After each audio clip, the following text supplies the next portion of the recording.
الحمد لله رب العالمين الصلاة والسلام على رسوله الأمين نحمده ونستعينه ونستغفره ونؤمن به ونتوكل عليه ونعوذ بالله تعالى من شرور أنفسنا ومن سيئات أعمالنا من يهده الله فلا مضل له ومن يضلل فلا هادي له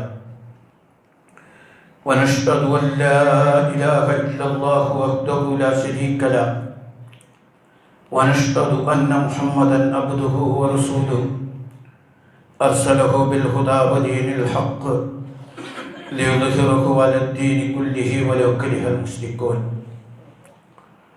اللهم صل على محمد وعلى آل محمد كما صليت على إبراهيم وعلى آل إبراهيم وبارك على محمد وعلى آل محمد كما باركت على إبراهيم وعلى آل إبراهيم في العالمين إنك حميد مجيد أما بعد فإن خير الحديث كتاب الله وخير الهدي محمد صلى الله عليه وسلم وشر الأمور محدثاتها وكل محدثة بدعة وكل بدعة ضلالة أيها الناس أوصيكم ونفسي أولا بتقوى الله أعوذ بالله السميع العليم من الشيطان الرجيم يا أيها الذين آمنوا لا تلهكم أموالكم ولا أولادكم عن ذكر الله ومن يفعل ذلك فأولئك هم الخاسرون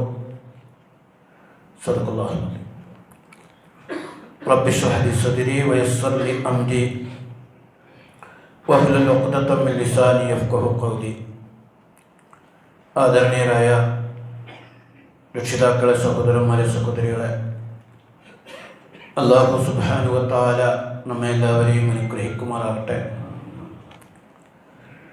അല്ലാഹുവിൻ്റെ പരിശുദ്ധ ദീനനുസരിച്ച് ജീവിക്കുവാൻ നാം ഓരോരുത്തരെയും ആദ്യമായി വസിയത്ത് ചെയ്തുകൊള്ളുന്നു. അല്ലാഹു സുബ്ഹാനഹു വ തആല നമുക്ക് ദുനിയാവിൽ ചെയ്ത ഏറ്റവും വലിയ അനുഗ്രഹങ്ങളിൽ ഒന്നാണ് നമുക്കൊരു കുടുംബത്തെ നൽകി എന്നുള്ളത്.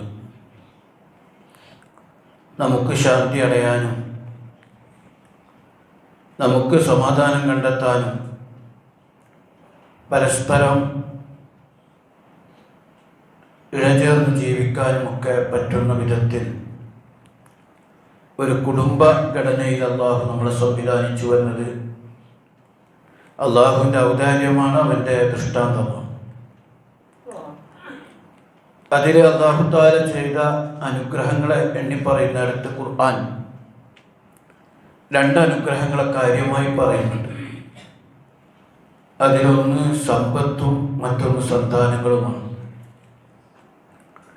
വയുംദിദുക്കും ബി അംവാലിൻ വ ബനീൻ, നിങ്ങൾ അല്ലാഹ് സമ്പത്ത് കൊണ്ടും സന്താനങ്ങളെ കൊണ്ടും സഹായിക്കും.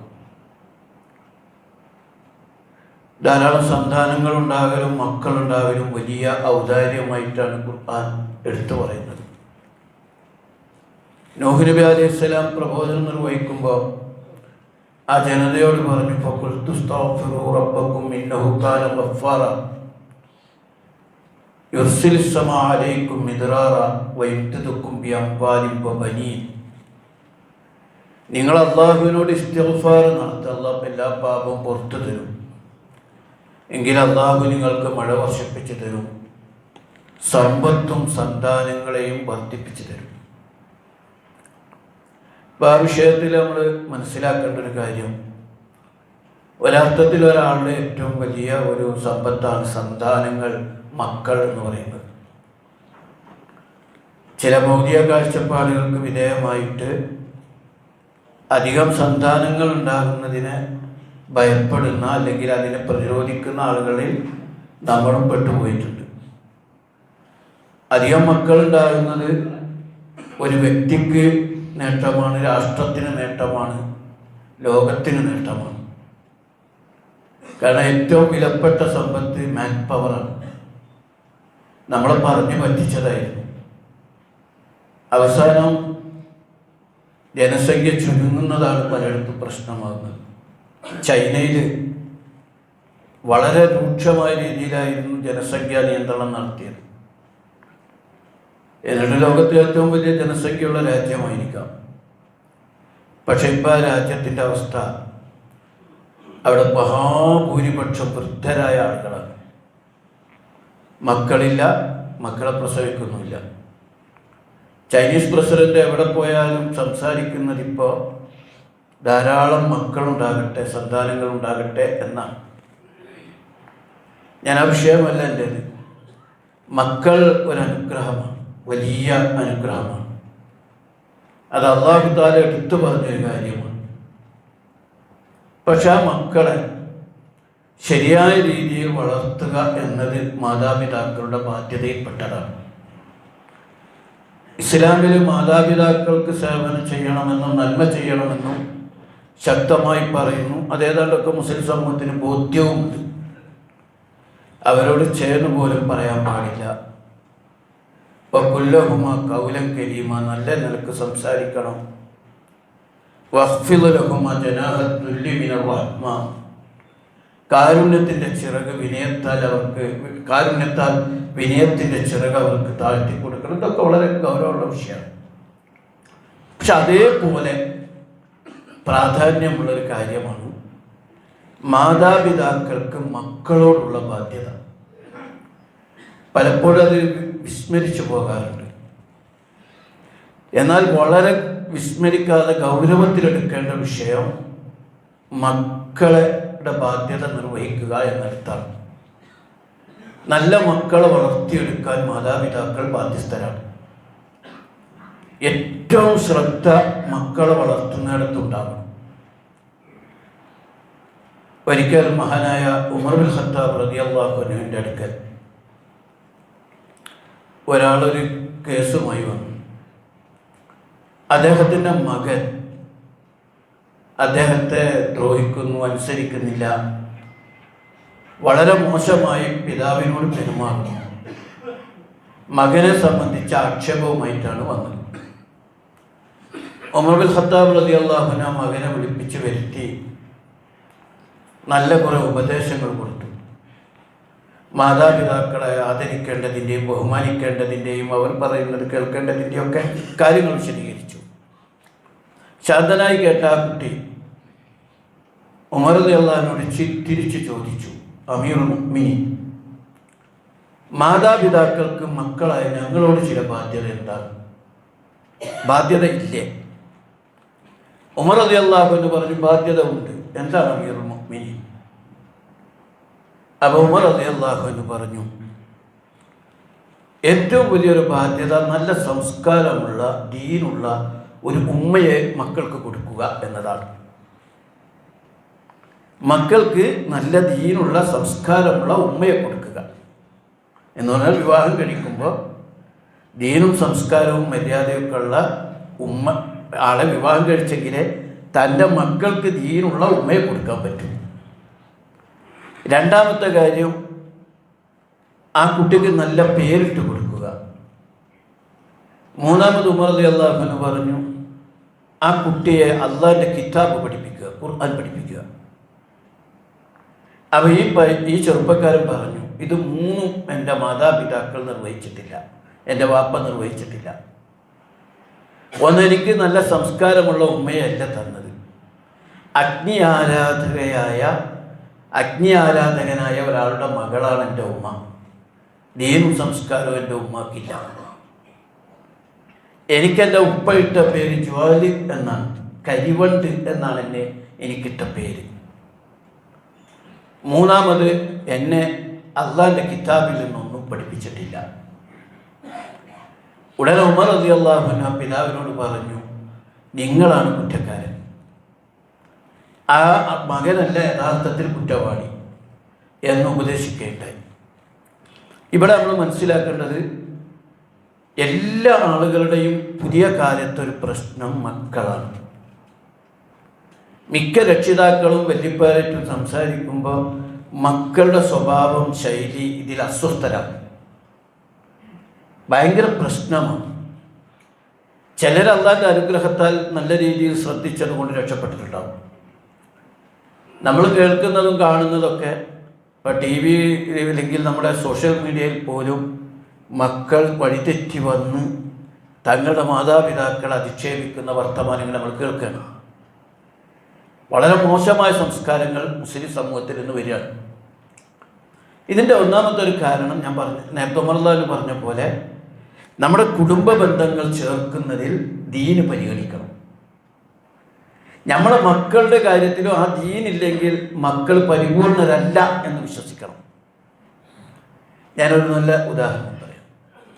മഹാനായ ഇമാം ഗസാലി ഇമാമിൻ്റെ അടുത്തേക്ക് ഏതാനും പെൺകുട്ടികൾ കടന്നു വന്നു. ഈ പെൺകുട്ടികൾ ഗസാലി ഇമാമിനോട് പറഞ്ഞു, ഞങ്ങൾക്ക് ജീവിതത്തിന് ഉപകരിക്കുന്ന ഒരു ഉപദേശം നൽകണം. പലപ്പോഴും നമ്മുടെ കുട്ടികൾക്ക് ഉപദേശമാണ് സഹിക്കാത്തത്. ഉപദേശിക്കണ സഹിക്കില്ല. കാരണം പലപ്പോഴും നമ്മൾ ഉപദേശിക്കാറല്ല, ചീത്ത പറയാറാണ്. ചീത്ത പറയാമെന്നാണ് അതിനൊരു ഉപദേശത്തിന് കുട്ടികൾ കൊടുത്ത വാക്ക്. ഉപദേശം ഹൃദയത്തിൽ തട്ടുന്നതാകണം, സ്നേഹപൂർണ്ണമാകണം. മക്കളെ ഉപദേശിക്കുമ്പോൾ അവരുടെ തോളോട് ചേർത്ത് പിടിച്ച് ഉപദേശിക്കണം. അവർക്ക് പോസിറ്റീവ് എനർജി കൊടുക്കുന്ന രൂപത്തിൽ ഉപദേശിക്കണം. അത് വേറെ കാര്യം. പക്ഷേ ഈ പെൺകുട്ടികളോട് ഇമാം ഗസാലി ഇമാമിനോട് പറഞ്ഞു, ഞങ്ങൾക്ക് ഒരു ഉപദേശം നൽകണം. ഗസാലി ഇമാം പറഞ്ഞു, ഞാൻ നൽകാം. പക്ഷേ നിങ്ങൾ പെൺകുട്ടികളാണ്, അദ്ദേഹം അറിയുന്ന പെൺകുട്ടികളാണ്, നിങ്ങൾ നല്ല വിദ്യാഭ്യാസമുള്ള ആളുകളാണ്. നിങ്ങളുടെ വിദ്യാഭ്യാസത്തിനും വിജ്ഞാനത്തിനും ഞാൻ തൽക്കാലം 0 മാർക്കാണ് ഇടുന്നത്. 0. മാത്രമല്ല നിങ്ങൾ നല്ല സുന്ദരിമാരും സൗന്ദര്യമുള്ളവരുമൊക്കെയാണ്, അതിനും ഞാൻ 0 ഇടുന്നത്. ഇപ്പം 2 0. മാത്രമല്ല നിങ്ങൾ നല്ല സാമ്പത്തിക ശേഷിയുള്ളവരും വലിയ കുടുംബത്തിൽ ജീവിക്കുന്നവരുമാണ്, അതിനും ഞാൻ 0 മാർക്കാണ് ഇടുന്നത്. ഇപ്പം 3 0.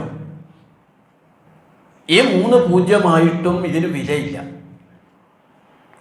പക്ഷേ നിങ്ങളുടെ ദീനി സംസ്കാരത്തിന് 1 മാർക്കേ ഞാൻ ഇടുന്നുള്ളൂ. പക്ഷെ ആ 1 മാർക്ക് ഞാൻ ആ 0കളുടെ ഇടതുവശത്താണ് ഇടാൻ ഉദ്ദേശിക്കുന്നത്. അപ്പോൾ 1 3 0 അതോടുകൂടി അത് 1000 അഥവാ സമ്പത്തും സൗന്ദര്യവും ഭൗതിക വിദ്യാഭ്യാസവും മാത്രം നിലനിൽക്കുമ്പോൾ അത് വെറും വിലയില്ലാത്ത 0. പക്ഷേ അതിലേക്ക് 1 ചേർന്നപ്പോൾ അത് വിലയുള്ള, ആ 1 ദീനായിട്ട് വന്നിട്ടുള്ളൂ. പക്ഷേ 999 മറ്റതാണ് ചേർത്തത്, അത് 1000 മാറി. ഇത് നമ്മൾ പഠിക്കേണ്ട വലിയൊരു പാഠാണ്. അതായത് ദീനില്ലാതെ ബാക്കി എന്ത് കിട്ടിയോ അത് വിലയില്ലാത്ത 0 ആണ്. ദീനിനോടുകൂടി സൗന്ദര്യവും സമ്പത്തും കുടുംബവും അതേപോലെ തന്നെ വിജ്ഞാനവും ഒക്കെ ഉണ്ടെങ്കിൽ അത് വിലയുള്ള സാധനമായി മാറും. ഇണകളെ തിരഞ്ഞെടുക്കുമ്പോൾ വളരെ ശ്രദ്ധിക്കേണ്ടതാണ്. നമ്മുടെ മക്കളുടെ ആദ്യത്തെ മദ്രസ ഉമ്മയാണ്. നമ്മുടെ മക്കളുടെ യഥാർത്ഥ മദ്രസ ഉമ്മയാണ്. അൽ ഉമ്മ മദ്രസ. ആ മദ്രസയിൽ നിന്നാണ് കുട്ടികൾക്ക് സംസ്കാരവും ദീനും കിട്ടേണ്ടത്. ഇണയെ ഒരു സൗന്ദര്യം മാത്രം നോക്കിയിട്ട് ആ സൗന്ദര്യം അല്ല അവർക്ക് പകർന്നു കൊടുക്കേണ്ടത്, ദീനാണ് പകർന്നു കൊടുക്കേണ്ടത്. അപ്പോൾ ഇങ്ങനെ ഇണയെ ഇനി അഥവാ ഒരാൾ വിവാഹം കഴിച്ച ആൾ അത്രതല്ലെങ്കിൽ ആ ഇണയെ സംസ്കാരവും ദീനുമുള്ള ഇണയാക്കി മാറ്റണം. രണ്ടാമത് ആ മക്കളോട് നല്ല രീതിയിൽ അവർക്ക് ഏറ്റവും ബഹുമാന്യമായ സ്ഥാനവും അവസ്ഥയും കൊടുത്ത് അവരെ ദീന് പഠിപ്പിക്കണം. സഹോദരന്മാരെ, എന്താണ് ഇന്നത്തെ വിദ്യാഭ്യാസവും മൊത്തം ദീനി വിദ്യാഭ്യാസത്തിൻ്റെ അവസ്ഥ നിങ്ങളൊന്ന് പഠിച്ചു നോക്കണം. വിദ്യാഭ്യാസം ഭൗതികമായി താനി നിരീശ്വരത്വത്തിലും നിർമ്മതത്വത്തിലും മതനിഷേധത്തിലും ശിർക്കിലും പെട്ടുകഴിയുന്ന വിദ്യാഭ്യാസമാണ്. അതുകൊണ്ട് കുട്ടികൾക്ക് കിട്ടുന്നത് കേവല ഭൗതിക വിദ്യാഭ്യാസമാണ്.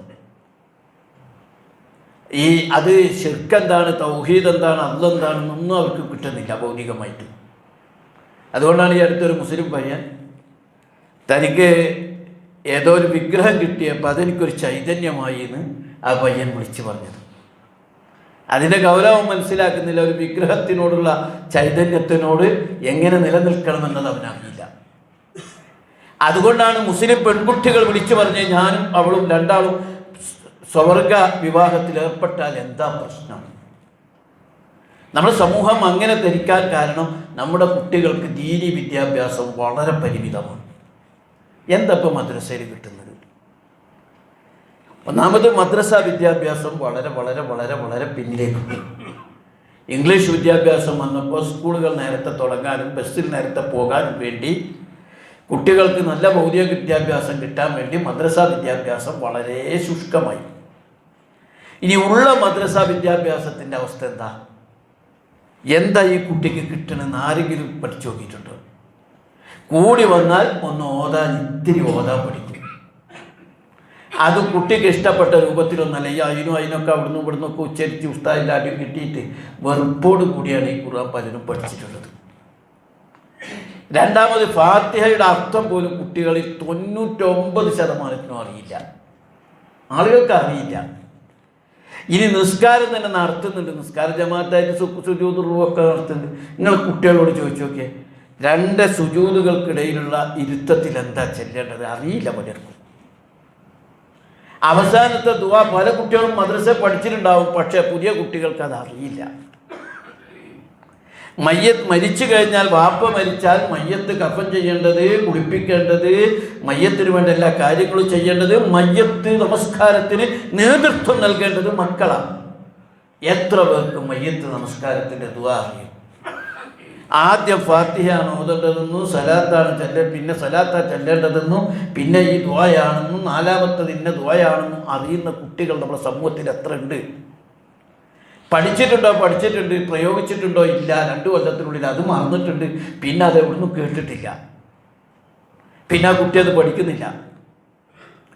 സയൻസും മറ്റ് ഭൗതിക വിദ്യാഭ്യാസവും പഠിക്കുമ്പോൾ നിരീശ്വരത്വം വളരെ ബോധപൂർവ്വം കയറ്റപ്പെടുന്നുണ്ട്, ചരിത്രം തിരുത്തപ്പെടുന്നുണ്ട്. നമ്മുടെ കുട്ടി പഠിക്കുന്നത് മുസ്ലിങ്ങൾ ആക്രമണകാരികളാണെന്നാണ്, മുസ്ലിം ഭരണാധികാരികൾ ആക്രമണകാരികളാണെന്നാണ്, മുസ്ലിം പൈതൃകം അങ്ങനെ ആണെന്നാണ്. നമ്മുടെ കുട്ടികൾ ഇനി ചരിത്രത്തിൽ പഠിക്കാൻ പോകുന്നത് ശിർക്കൻ വ്യവസ്ഥകൾ, പ്രത്യേകിച്ച് സംഘപരിവാറിൻ്റെ കാലത്ത് ശിർക്കൻ ആശയങ്ങളാണ് സ്കൂളിൽ പഠിക്കാൻ പോണത്. ഈ കുട്ടികൾക്ക് ശരിയായ ദീനീ വിദ്യാഭ്യാസം കൊടുത്തിട്ടില്ലെങ്കിൽ അപകടകരമായ അവസ്ഥ വരാൻ പോകുന്നുവെന്ന് ഞാൻ പ്രത്യേകിച്ച് വിദ്യാഭ്യാസ മേഖലയുമായി കുട്ടികളുമായി ബന്ധപ്പെടുന്നതുകൊണ്ട് നമ്മൾ അടുത്തിടപഴകി നോക്കുമ്പോൾ ഞെട്ടിപ്പോകുന്ന അവസ്ഥയാണുള്ളത്. അതുകൊണ്ട് പെൺകുട്ടികൾ, ഒന്നാമത് ആൺകുട്ടികൾക്ക് പിന്നെ എവിടെന്നെങ്കിലും ഇതുപോലെ വല്ല പള്ളിയിലൊക്കെ പോയാൽ എന്തെങ്കിലും ഒരു ഇസ്ലാമിൻ്റെ അത് കേൾക്കും. പല പള്ളികളിലും അതും കേൾക്കുന്നില്ല. പെൺകുട്ടികൾക്ക് ഒന്നും കേൾക്കുന്നില്ല. അതുകൊണ്ട് ഏറ്റവും കൂടുതൽ നിരീശ്വരവാദികൾ, വൃത്തികേടുകൾ ചെയ്യുന്നവർ, വഴിവിട്ട ജീവിതം നയിക്കുന്നവർ, ഇസ്ലാമിക ഘടനയിൽ നിന്ന് തെറ്റിപ്പോകുന്നവർ ആൺകുട്ടികളെക്കാൾ പെൺകുട്ടികളാണ്. ആൺകുട്ടികളെക്കാൾ മുസ്ലിം പെൺകുട്ടികളാണ്. ഒന്നും കിട്ടുന്നില്ലല്ലോ, ഒരു ഇസ്ലാമും കിട്ടുന്നില്ല. അതുകൊണ്ട് നമ്മുടെ മക്കളെ ദീന് പഠിപ്പിക്കുക എന്നുള്ളത് വളരെ വളരെ അനിവാര്യമായ കാര്യമാണ്. അതിന് ദീനീ സംസ്കാരങ്ങളൊപ്പം കുറച്ച് പഠിപ്പിക്കേണ്ടതുണ്ട് നമ്മുടെ കുട്ടികളെ. ഞാൻ അധികം വല്യപ്പാരൊക്കെ ആയിരിക്കും. ഞാൻ ചോദിക്കും, നിങ്ങളെ പേരക്കുട്ടികളോട് കുറച്ച് വലുതായവരുടെ ബാപ്പമാർ മക്കളോട് ചോദിച്ചു നോക്ക്, അവർക്ക് മയ്യത്തിൻ്റെ ദുആ അറിയോ, അല്ലെങ്കിൽ നിസ്കാരത്തിൻ്റെ കാര്യങ്ങൾ അറിയോ? അത് മാത്രമല്ല, ഏറ്റവും വലിയ അപകടം ഇസ്ലാമിൻ്റെ ഖുർആനിൻ്റെ നിയമങ്ങൾ നമുക്ക് പോലും അറിയില്ല പലതും. ആരോടൊക്കെ നമുക്ക് ഇടപഴകാം, ആരൊക്കെയാണ് മഹറമായിട്ടുള്ളത്, ആരെയൊക്കെ വിവാഹം കഴിക്കാം, ആരെ വിവാഹം കഴിക്കാൻ പാടില്ല, ആരോട് അടുത്തിടപഴകാം, എന്താ മുലകുടി ബന്ധം അറിയില്ല. ഈ വക വിഷയങ്ങൾ അറിയാത്തത് കൊണ്ട് അബദ്ധങ്ങൾ ചെയ്തു കൂട്ടുകയാണ്. ഞാൻ ഉറപ്പിച്ച് പറയുന്നു, നമ്മുടെ ചെറുപ്പക്കാരിൽ മഹാഭൂരിപക്ഷത്തിനും എന്താണ് ജനാബത്ത് എന്നറിയില്ല, ജനാബത്ത് കുളി എന്താണെന്ന് അറിയില്ല, അതിൽ നിയ്യത്ത് വെക്കേണ്ടത് എന്താണെന്ന് അറിയില്ല. ഇവരൊക്കെ പിന്നെ ഹറാമല്ലേ ചെയ്തു കൂട്ടണം. അതവസാനം ആ കാര്യം അറിയാതെ പിന്നെ നിസ്കരിക്കാൻ നിൽക്കുമ്പോഴുള്ള അവസ്ഥ എന്താ? എവിടെ എന്താണ് ഇത് ചെയ്യേണ്ടതെന്ന് അറിയില്ല. അതുപോലെ ഇസ്ലാമിൻ്റെ ഒട്ടുമിക്ക വിഷയങ്ങളും നമ്മുടെ ആളുകൾ, കുട്ടികൾ പഠിക്കുന്നില്ല. നബി സല്ലല്ലാഹു അലൈഹി വസല്ലം തിരുമേനി വളരെ കൃത്യമായി പഠിപ്പിച്ചു, മുറു ഔലാദക്കും വഹും അബ്നാഉ സബ്അ സിനീൻ. 7 വയസ്സാകുമ്പോൾ നിസ്കാരം പഠിപ്പിക്കണം, നിസ്കാരം കൂടെ പഠിപ്പിക്കണം, നിസ്കാരത്തിൻ്റെ ഓരോ കാര്യങ്ങളും പഠിപ്പിക്കണം. ഖുർആനിരുന്ന് പഠിപ്പിക്കണം, ഖുർആനിൻ്റെ ആശയം പഠിപ്പിക്കണം, തൗഹീദ് എന്താണെന്ന് പഠിപ്പിക്കണം, ശിർക്ക് എന്താണെന്ന് പഠിപ്പിക്കണം. അതേപോലെ തന്നെ ഓരോ തിന്മകളും എന്താണെന്ന് പഠിപ്പിക്കണം. എന്താണ് വ്യഭിചാരത്തിൻ്റെ കുറ്റം, എന്താണ് കൊലപാതകത്തിൻ്റെ അബദ്ധം, ഇതൊക്കെ മക്കളെ പഠിപ്പിക്കണം. അല്ലെങ്കിൽ എന്തൊക്കെയാണ് സബോൽ മൂപിക്കാത്ത വൻപാപങ്ങൾ എന്താണെന്ന് അറിയണം. അങ്ങനെ അറിഞ്ഞു കൊടുത്തെങ്കിൽ മാത്രമേ, ആ വളർത്തിയെങ്കിൽ മാത്രമേ ശരിയാവൂ. അതല്ല റസൂൽ പറഞ്ഞല്ലോ, ഉല്ല മൗലൂദിൻ യൂലിദു അലൽ ഫിത്ർ, ശുദ്ധ പ്രകൃതിയിലാണ് ഓരോ കുട്ടിയും ജനിക്കുന്നത്. നിരീശ്വരവാദിയും നിർമ്മതവാദിയും മതനിഷേധിയും നിസ്കാരമില്ലാത്തവനായിട്ടല്ല ജനിക്കുന്നത്, ശുദ്ധ പ്രകൃതിയിൽ.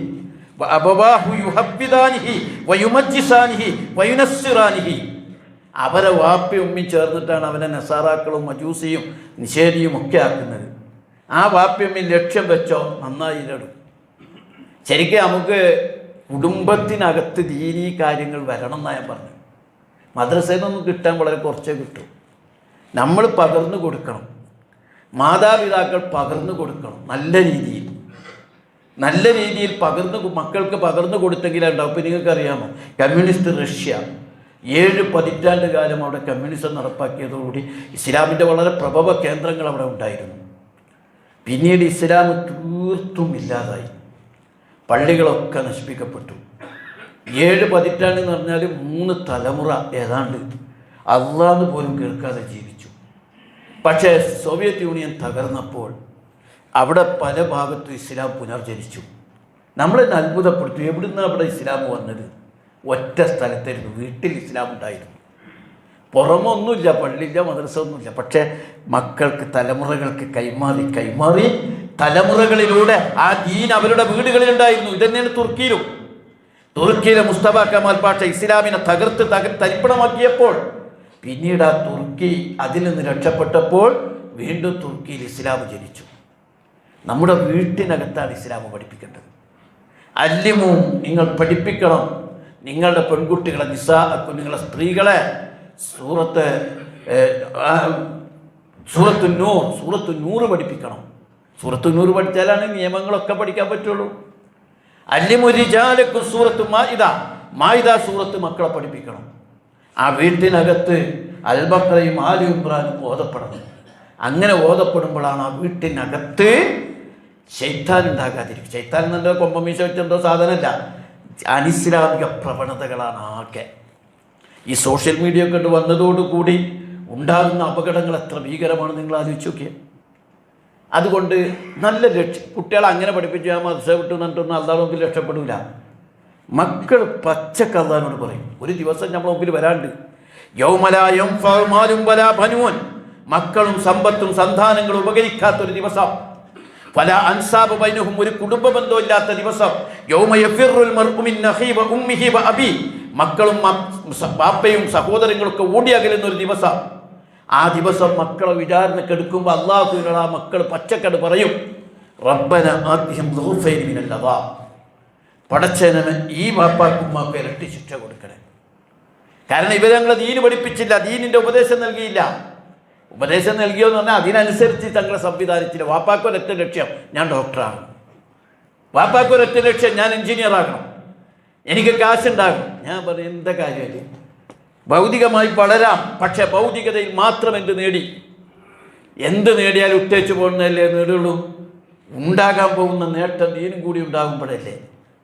ഇവിടെ എല്ലാവരും, നിങ്ങളെ മോനിപ്പോൾ ഒരു മോന് ഡോക്ടറായി, ഒരു മോൻ സാധാരണ കൂലിപ്പണിക്കാരനായി, രണ്ടാളും ഒരേ ജീവിതം നയിക്കുന്നത് വെറുതെ. നിങ്ങളെ മോൻ വലിയ സമ്പന്നനായി, ഒരാൾ ഇത്തിരി പാവപ്പെട്ടവനായി, രണ്ടാളും ഒരേ സുഖമാണ് അനുഭവിക്കുന്നത്, ഒരു സംശയമില്ല. അയാൾക്ക് അയാളുടേതായ 100 ടെൻഷൻ ഉണ്ടാവും, ഇവർക്ക് ഇവൻ്റേതായ കുറേ സന്തോഷങ്ങളുണ്ടാവും. അതൊന്നുമല്ല, വ്യത്യാസം വരുന്നത് നരകവും സ്വർഗം കിട്ടുമ്പോഴാണ്. വ്യത്യാസം വരുന്നത്. നമ്മൾ വിചാരം ഇവന് ദീന് നരകം കിട്ടിയാലും ശരി, പരലോകം നഷ്ടപ്പെട്ടാലും ശരി, ദീനില്ലെങ്കിലും ശരി, എൻ്റെ നാട്ടുകാരെ മുമ്പിൽ എനിക്ക് 4 മക്കൾ, അതിലൊന്നും 2 ഡോക്ടർ, 2 എഞ്ചിനീയർ, മറ്റോ വലിയ ഉദ്യോഗസ്ഥന്, മറ്റവൻ ആ ബിസിനസ്. ഈ പെരുമ നടിക്കാൻ വേണ്ടി മാത്രമാണ് നമ്മൾ മക്കളെ ഉപയോഗിച്ചത്. പാടില്ലത്. പകരം ഞാൻ മരിച്ചാൽ എനിക്ക് വേണ്ടി ദുആ ചെയ്യുന്ന മക്കളെ കിട്ടിയാൽ ഭാഗ്യം. അതാണ് ഭാഗ്യം. റബ്ബിർഹംകുമാ കമാ റബ്ബയാനി സഗീറ, പടച്ചോനെ എന്നെ ചെറുപ്പത്തിൽ പോറ്റി വളർത്തിയ മാതാപിതാക്കൾക്ക് നീ കരുണ ചെയ്യണേ എന്ന് പറയുന്ന മക്കളെ കിട്ടിയ ഭാഗ്യം. ഒരു മനുഷ്യൻ മരിച്ചാൽ കർമ്മങ്ങളൊക്കെ അവസാനിച്ചു. നമ്മൾ നിസ്കരിച്ചാൽ പിന്നെ മരിച്ചാൽ പിന്നെ ജുമാലില്ല, നിസ്കാരമില്ല, നോമ്പില്ല, നമുക്കൊക്കെ അവസാനിച്ചു. മരിക്കുന്നതോടുകൂടി നമ്മളെ അമലുകളൊക്കെ അവസാനിച്ചു. പക്ഷേ 3 പറഞ്ഞതിൽ 1 പറഞ്ഞത് നമുക്ക് വേണ്ടി പ്രാർത്ഥിക്കുന്ന മക്കളെ കിട്ടിയാൽ, നമ്മൾ ഖബറിലാണ്, മക്കൾ ദുആ ചെയ്യുമ്പോൾ അപ്പോഴും കിട്ടിക്കൊണ്ടിരിക്കും നന്മ. നമ്മൾ ഖബറിലാണ്, മക്കൾ നമുക്ക് വേണ്ടി ഇസ്തിഗ്ഫാർ ചെയ്യുമ്പോൾ അപ്പോഴും നമ്മുടെ പദവി ഉയർത്തും. നബി ഹുറൈറ റളിയല്ലാഹു അൻഹു, അബൂ ഹുറൈറ റളിയല്ലാഹു അൻഹു റിപ്പോർട്ട് ചെയ്ത ഹദീസിൽ കാണാം, ഖാല റസൂലുള്ളാഹി സ്വല്ലല്ലാഹു അലൈഹി വസല്ലം, അല്ലാഹുവിന്റെ റസൂൽ പറഞ്ഞു, ഇന്നല്ലാഹ ലയർഫഉ ദറജത ലിഅബ്ദി സ്സാലിഹി ഫിൽ ജന്ന ഫയഖൂലു യാ റബ്ബി അന്നാ ലി ഹാദിഹി ഫയഖൂലു ബിസ്തിഗ്ഫാരി വലദക ലക്. അല്ലാഹുവിന്റെ റസൂൽ പറയാണ്, ഇന്നല്ലാഹ ലയർഫഉ ദറജത ലിഅബ്ദി സ്സാലിഹി ഫിൽ ജന്ന. നല്ല ചില മനുഷ്യന്മാർക്ക് അള്ളാഹു സ്വർഗത്തിൽ ഇങ്ങനെ പദവികളെ ഇടക്കിടക്ക് ഇങ്ങനെ ഉയർത്തിക്കൊടുക്കും, സ്വർഗീയ പദവികൾ ഇങ്ങനെ ഉയർത്തിക്കൊടുക്കും. അപ്പൊ ആ മനുഷ്യൻ ചോദിക്കും, യാ റബ്ബി, എൻ്റെ രക്ഷിതാവേ, അന്നാ ലീ ഹാദിഹി, എനിക്കെന്താ ഇങ്ങനെ ഇടക്കിടക്ക് ഇങ്ങനെ സ്വർഗീയ പദവികൾ, പ്രൊമോഷൻ കിട്ടുന്നത്? ഫയഖൂലു, അവനോട് പറയും, ബിസ്തിഗ്ഫാരി വലദക ലക്, നിന്റെ മക്കൾ നിനക്ക് വേണ്ടി ഇസ്തിഗ്ഫാർ നടത്തുന്നതിൻ്റെ ഭാഗമായിട്ടാണ് നിന്റെ പദവികൾ ഉയർത്തപ്പെടുന്നത്. അതേപോലെ തന്നെ മഹ്ശറയിൽ, ഖബറിൽ കഴിയുന്ന, ബർസഖിൽ കഴിയുന്ന ആളുകൾക്ക്, ചില നല്ല മനുഷ്യർക്ക് അള്ളാഹു അവരെ ആദരിക്കും, സ്വീകരിക്കും. എന്താ സ്വീകരിച്ചതെന്ന് ചോദിച്ചാൽ, നിന്റെ മക്കൾ ദുനിയാവിലിരുന്ന് ഖുർആൻ പഠിച്ചതിൻ്റെ പേരിലാണ്. നമ്മൾ ചില അന്തക്കെടുകളൊന്ന് മാറ്റണം. നമ്മളെ മക്കളെ എന്താക്കണം? ഡോക്ടറാക്കണം, എഞ്ചിനീയറാക്കണം, വലിയ വലിയ സ്ഥാനത്താക്കണം, വലിയ ഉദ്യോഗസ്ഥരാക്കണം, സമ്പന്നനാക്കണം. പക്ഷേ അതിനൊക്കെ പൂജ്യത്തിൻ്റെ വിലയാണ്, അതിനൊക്കെ പൂജ്യത്തിൻ്റെ വിലയാണ്. പക്ഷേ ഒരൊന്ന് ചേർത്താൽ അതൊക്കെ ആയിരങ്ങളും പതിനായിരങ്ങളും ലക്ഷങ്ങളുമായി മാറും. ആ ഒരൊന്ന്, ദീനുള്ള ഡോക്ടർ വേണം, ദീനുള്ള എഞ്ചിനീയർ വേണം, ദീനുള്ള ബിസിനസ്സുകാരൻ വേണം, അള്ളാഹനെ പേടിക്കുന്ന, പടച്ചവന്റെ മുമ്പിൽ കണക്ക് പറയേണ്ടി വരുമെന്ന് വിശ്വസിക്കുന്ന ഒരു മനുഷ്യൻ, ഉന്നത വിദ്യാഭ്യാസമുള്ള ആളെയാണ് നമുക്ക് ഉണ്ടാക്കേണ്ടത്. അത് നഷ്ടപ്പെട്ടിട്ട് പഠിച്ചിട്ട് കാര്യം. ആ മക്കൾ നാളെ മദ്യപാനികളും വൃത്തികെട്ടുകൾ ചെയ്യുന്നവരും എന്തൊക്കെ വാർത്തകളാണ് കേൾക്കുന്നത്. ഒരു പിതാവ് അനുഭവപ്പെട്ടൊരു ഉദാഹരണം പറയാം. മകൻ വൃത്തികെട്ട ജീവിതം നയിക്കുന്നു, എല്ലാ സ്ത്രീകളേറ്റ് മോശമായ ജീവിതം. അപ്പോൾ അവൻ എത്ര ഉപദേശിച്ചിട്ടും രക്ഷയില്ല. അവസാനം ഒരു ഉസ്താദിൻ്റെ അടുത്ത് കൊടുത്തു, ഒരു പണ്ഡിതൻ്റെ അടുത്ത്. പണ്ഡിതൻ ഇവനെ ഒന്ന് മനസ്സിൽ തട്ടിക്കാൻ വേണ്ടിയിട്ട് റസൂല് ചെയ്തൊരു പരിപാടി ചെയ്തു നോക്കി. അള്ളാഹുവിന്റെ റസൂലിനോട് ഒരാൾ ഒരിക്കൽ ചോദിച്ചല്ലോ, എനിക്ക് വ്യഭിചരിക്കാൻ അനുവാദം തരണം. റസൂല് പറഞ്ഞു, ആയിക്കോട്ടെ. പക്ഷെ ആ കാട്ടറബി പോലത്തെ മനുഷ്യനെ റസൂല് തിരിച്ചു വിളിച്ചിട്ട് ചോദിച്ചു, നിൻ്റെ ഉമ്മാനെ ഒരാൾ വ്യഭിചരിക്കാൻ വന്നാൽ എന്താ? ഞാൻ അവനെ കൊല്ലും. നിൻ്റെ ഭാര്യയെ ഞാൻ കൈകാര്യം ചെയ്യും. അവൻ ദേഷ്യപ്പെടുക. നിൻ്റെ മകളെ, നിൻ്റെ സഹോദരിയെ വ്യഭിചരിക്കാൻ വന്നാൽ ഞാൻ അവനെ കൊല്ലും. അപ്പോൾ റസൂല് പറഞ്ഞു, നീ വ്യഭിചരിക്കാൻ പോകുന്ന സ്ത്രീയും ഒരുപക്ഷെ ആരുടെയെങ്കിലും ഉമ്മയോ മകളോ ഭാര്യയോ സഹോദരിയോ ആയിരിക്കും. അയാൾ ആ തെറ്റിന്ന് പിന്മാറി ആരെ? കാട്ടറബിയുടെ മനസ്സരിക്കും. ഇത് പ്രയോഗിക്കാൻ വിചാരിച്ച് ഈ പണ്ഡിതൻ മോനോട് പറഞ്ഞു, മോനെ നീ അങ്ങനെ ചെയ്യരുത്. അവൻ പറഞ്ഞു, എന്താ? എനിക്ക് എൻ്റെ ശരീരം, എൻ്റെ സ്വാതന്ത്ര്യം, നിങ്ങളെന്ത് വൃത്തികെട്ട പഴയ വർത്താന പറഞ്ഞെന്നാണ് ചോദിക്കണേ അല്ലേ? അപ്പോൾ ഇയാൾ പണ്ഡിതൻ വീണ്ടും പറഞ്ഞു, മോനെ നിൻ്റെ ഉമ്മയെയാണ് ഒരാൾ വ്യഭിചരിക്കാൻ വന്നാലോ, നിൻ്റെ സഹോദരിയോട് വ്യഭിചരിക്കാൻ വന്നാലോ? ഈ പണ്ഡിതൻ വിചാരിച്ചു കാട്ടറബി പറഞ്ഞ പോലെ ദേഷ്യം പിടിക്കുന്നു. ഒട്ടുത്ത വഴിക്ക് അവൻ പറഞ്ഞത്, അതേ, അവർക്കും അവരുടെ സ്വാതന്ത്ര്യത്തിൽ ജീവിക്കാൻ അനുവാദം കൊടുക്കണം എന്നാണ്. നിങ്ങളെന്താ പറഞ്ഞു? എൻ്റെ ഉമ്മാക്കും സഹോദരിക്കും ഭാര്യയ്ക്കൊക്കെ അവരുടെ ശരീരം, അവരുടെ സ്വാതന്ത്ര്യം കൊടുക്കല്ലേ വേണ്ടത്? ഈ ശുദ്ധ ഭൗതികതയുടെ, ശുദ്ധ ലിബറലിസത്തിൻ്റെ കാഴ്ചപ്പാടുകളാണ് നമ്മുടെ കുട്ടികൾക്ക് കിട്ടിക്കൊണ്ടിരിക്കുന്നത്. അപകടകരമായ, അത്യന്തം അപകടകരമായ ലിബറലിസം നമ്മുടെ മക്കളെ സ്വാധീനിച്ചുകൊണ്ടിരിക്കുകയാണ്. സൂക്ഷിക്കണം. അവിടെയാണ് നമ്മൾ ചെറുപ്പത്തിലെ നന്നായി ശ്രദ്ധിച്ച് പടച്ചോനെ പേടിച്ച് ജീവിക്കുന്ന മക്കളാക്കി വളർത്തുന്നതിൽ ഒരശ്രദ്ധയും നമ്മൾ വരുത്താൻ പാടില്ല. ഞാൻ ഉറപ്പിച്ച് പറയുന്നു, നിങ്ങളുടെ മക്കളെ നിങ്ങൾ ഭൗതികമായി എന്താക്കാൻ ഉദ്ദേശിക്കുന്നുവോ അതിൻ്റെ കൂടെ ദീന് കൊടുത്തുകൊണ്ട് ഒരു കുറവ് അതിന് വരില്ല. ആ വിദ്യാഭ്യാസം അത് നിങ്ങളുടെ മക്കൾക്ക് നേടിയെടുക്കാൻ കഴിയും. പക്ഷേ ശ്രമിക്കണം, നമ്മളതിന് പണിയെടുക്കണം. നമുക്ക് ചെയ്യാവുന്ന ഏറ്റവും വലിയ സംഗതി, നമുക്കൊരാളെ പിടിച്ച് മുസ്ലിമാക്കാനൊക്കെ വലിയ പാടായി ലോകത്ത്. ഒരാൾക്ക് ദീനിലേക്ക് കൊണ്ടുവരാനൊക്കെ വലിയ പാടാണ്. പക്ഷേ കുറച്ച് ദീനുള്ള മക്കളുണ്ടാക്കാൻ ഒരു പാടില്ല. നിങ്ങൾക്കൊരു പൊതുസമൂഹത്തിനോട് പോയിട്ട് ഏകനായ അള്ളാനെ മാത്രമേ ഇബാദത്ത് ചെയ്യണമെന്ന് ഉറക്കെ പറയാൻ പേടിയാ. പക്ഷേ മക്കളോട് പറയാൻ പേടിക്കണ്ടല്ലോ. മക്കളെങ്കിലും ദീനുള്ളവരാക്കണ്ടേ? അതിനു വേണ്ടി മനസ്സുരുക്കി പ്രാർത്ഥിക്കാനും അതിന് ശ്രദ്ധ വെച്ച് പുലർത്താനും നമുക്ക് കഴിയണം. നമ്മൾ മക്കൾക്കൊരു പോറല് വരുമ്പോൾ നമുക്ക് സങ്കടമാണ്. മക്കൾക്കൊരു ആക്സിഡൻറ്റ് പറ്റിയാൽ നമ്മൾ പൊട്ടിക്കരയും. അവൻ്റെ തലയിൽ ഒരു പേനരിച്ചാൽ, അവൻ്റെ ശരീരത്തിൽ ഉറുമ്പരിച്ചാൽ ഇന്ന് കരയുന്ന മാതാപിതാക്കളാണ്. പക്ഷേ ഈ മക്കൾ നരകത്തിൻ്റെ വിറകാകണയിൽ ഒരു വിഷമം ആർക്കില്ല. ഈ മക്കൾ ഹിജാറ, കല്ലുകളും മനുഷ്യരും വിറകായി മാറുന്ന നരകത്തിനെ കുറിച്ചൊരു പേടി അവർക്കില്ല. ഭയപ്പെടണം. നമ്മുടെ ഈമാൻ പോലും ചോർന്നു പോകുന്നുണ്ടോ എന്ന് നമ്മൾ ഭയപ്പെടണം, സൂക്ഷിക്കണം.